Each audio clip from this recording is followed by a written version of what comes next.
I played the traveller. I played the robber. I played the robber. I was the race. I was the police. I was the good narrator. I was the innkeeper. At Fellow, we try to make sure that each child's faith is represented by using the agreed syllabus. And we allow children to explore a religion, but also we want them to respond as well. And their response will be in terms of their own home lives, whether that be religious or not. My learning intentions for today's lesson were for the children to listen to a faith story, to find the meaning within the faith story and to relate it to their own lives. So I contacted Neil Paul and asked him to come in, and he chose to tell the Good Samaritan. Morning. My name is Neil Paul and I'm a Christian schools worker. My role in visiting schools generally in the Ranelagh Redbridge is to be a friend to the school, to help the school in any way I can with the RE, specifically in Christianity. The Good Samaritan is a story that I particularly like and I feel confident with because I've used it so many times in school situations. So I think it's a good story on many levels, and that's the wonderful thing about parables. They do have many levels of understanding and you can unpack them a bit and find different ways of teaching them. Hi. Say good morning. Morning. In the first part of the lesson, I introduced Neil Paul to the children, and then we started telling the story and inviting the children to come up as actors. After we told the story, we would do some circle time with them and try and explore the story in a deeper way.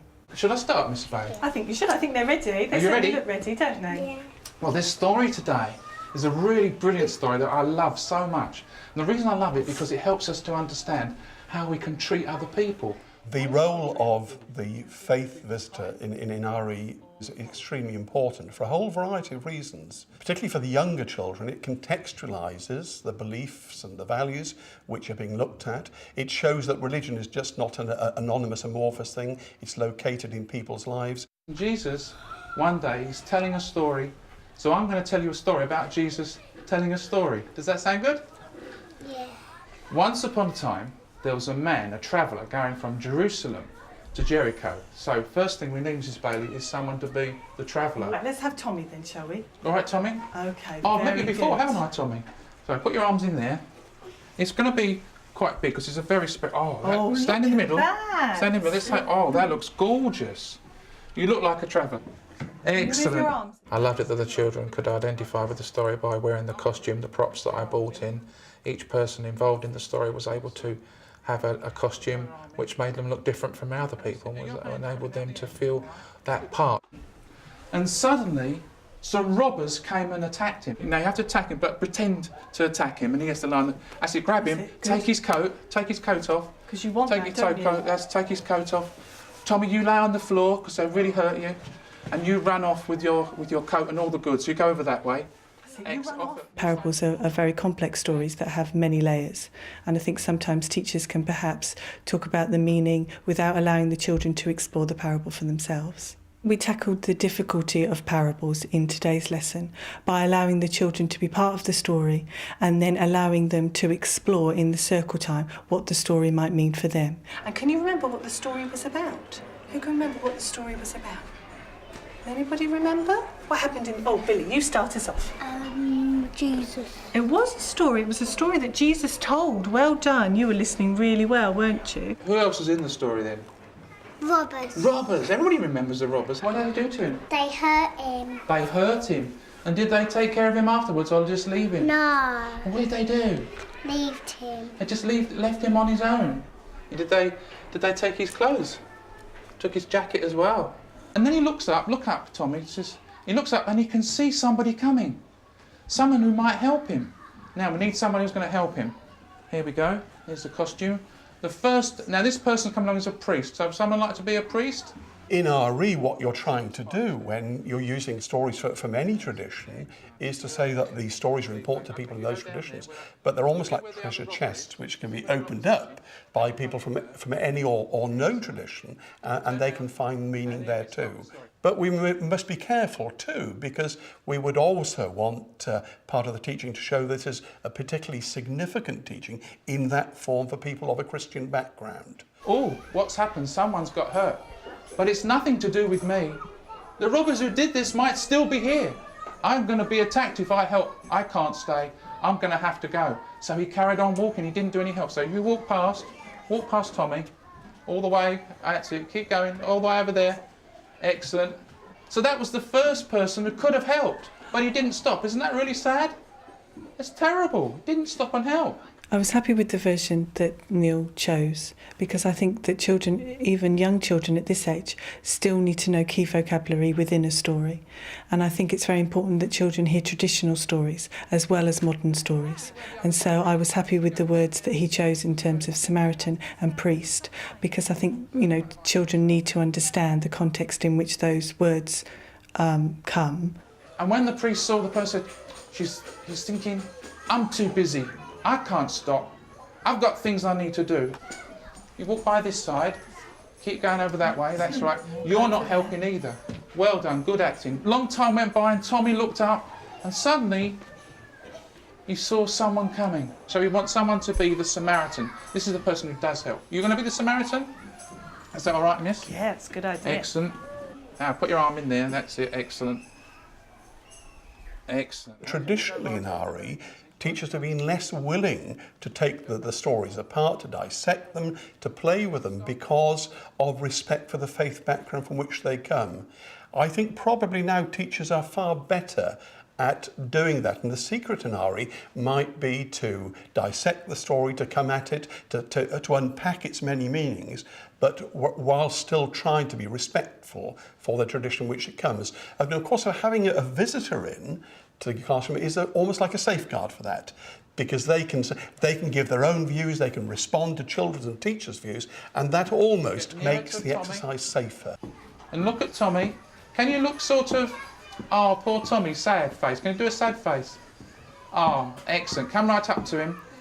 And he helped the traveller get up. Okay, you can stop walking now. Help Tommy get up. Help him get up. Up you get, Tommy. And then pretend that he's got cuts on his arms and put some cream on. Can you do that? Put some cream on his arms, on his shoulder. Excellent. Give him a drink. Excellent. Does that feel better, Tommy? Tommy felt so much better, and the Samaritan didn't just leave him there. He took Tommy to the nearest hotel. We'll pretend this is the hotel where the table is, yeah? So walk over there, take it slowly because you don't want to hurt him. That's it, because poor Tommy had nothing left, okay. And when he got to the hotel, he stopped. And Tommy, you can sit on the floor. You sit, no, stay where you were. That's it, because you're still acting. Sit down on the floor there. This is the hotel, okay? Really, the answer to a parable is not to be afraid of it, not to think you can't touch it, but actually say, hold on, there's a message here. I can adapt this message. I can change the players in it to somebody else, but still keep the message. And I think that's exactly what Jesus did. If he was here now, all those parables would be totally different. You see, the Samaritan didn't think with his head, because normally they would be enemies. He thought with his, what's in there? Heart. His heart. Can you say that? He thought with his heart. He had compassion. Can you say compassion? Compassion. Let's get it on our faces. Say compassion. Compassion. Stories can be adapted, and I think it's really important that you don't tell a story too rigidly and that you allow there to be some flexibility between the storyteller and the children, which will obviously allow them to access the story more readily. So what do you think? What do you think the story was trying to tell us? What do we have to do? Be sensible. Be sensible, yes. And what else was the story trying to tell us, David? Be good. Be good. But how? How was the Samaritan a good person? What did the Samaritan do that made him a good person? He helped the traveller. He did help the traveller. Did he know the traveller? Yeah. Did he know him? I don't think he did. No. I don't think he knew the traveller at all. And yet he bent down, didn't he, Jade? Yeah. And he helped him. And really, that is the message of the story, that we should help other people. And I think that's really important, isn't it? Now we need someone who's going to be the innkeeper. Who do you think we should choose? Should we have a girl? That'd be nice. Casey. Casey, would you like to be the innkeeper, Casey? Excellent. I've got country and western waistcoat for you to wear. Here we go. Turn round, Casey. Put your arms in. That's it. RE has a significant place in the curriculum for a whole range of reasons. The lesson that took place with the reception class this morning showed some of them. It showed that it can involve children of even a very young age with matters relating to beliefs and values in a digestible, attractive way. You know what the Samaritan said? The Samaritan said to the innkeeper, he said, "This is my friend who's been injured, and I want you to look after him." And he gave him some money. Can you pretend to give us some money? Give us some money. That's it, that's good. And he said, "If you need any more money, I'll come back in a day or two and I'll pay some more." You all right, Case? You're going to look after the poor traveller who's been injured? Fantastic. So you wave goodbye to the innkeeper. Bye. Wave goodbye to Tommy. And then you can go back to where Inez and sit down. Well done. And that's the end of the story. Wasn't that a fantastic story? Wasn't it brilliant? Should we give all our actors a big clap? Say, well done. Fantastic. Well done. In Redbridge schools, and increasingly in schools across the country, stories like the parable of the Good Samaritan are used in RE lessons where the class is diverse. We would encourage in exploring and responding for the children to bring their own backgrounds and their own insights in order to search out what the meaning is in the story for them. But there was one person in the group who was listening to Jesus said, "But I don't understand. Who is my neighbour?" So Jesus said, "Everybody is our neighbour." So everybody, the person sitting next to you today is your neighbour. Can you look at them? Say, "Hi, neighbour." Hi, neighbour. So, excellent. So even though you might not always play with that person, if you see them in trouble, what will you do? Will you help them? Yeah. Yes, of course. I think that the session was very valuable for the children. I think it really improved their cooperation skills, the fact that they needed to work together. I think they understood the meaning of the story from a Christian perspective. I also feel that the next step would be to invite somebody from a different faith community to perhaps share a faith story and to examine the meaning behind that. Can you think of any times where you've helped somebody? My mum. And what happened with your mum? How did you have to help her? My mum fell over. Oh dear. And did you just run past? What did you do then? I helped her. And how did you help her? What did you do? Picking up. You picked her up? What about in the playground, Amy? Have you ever helped anybody in the playground? When Charlotte pushed William over, I heard him crying. I helped him up. Did you? And what did you do then? Um, Did you just run off and leave him? What did you do then? I played with him. Serena, can you think about a time when you've helped somebody? I helped my dad. And how did you help him? He fell over and I picked him up. He fell over and you picked him up. And then what did you do? I put him in a chair, got him some food and a drink. Oh, that's so... And did it make him feel better?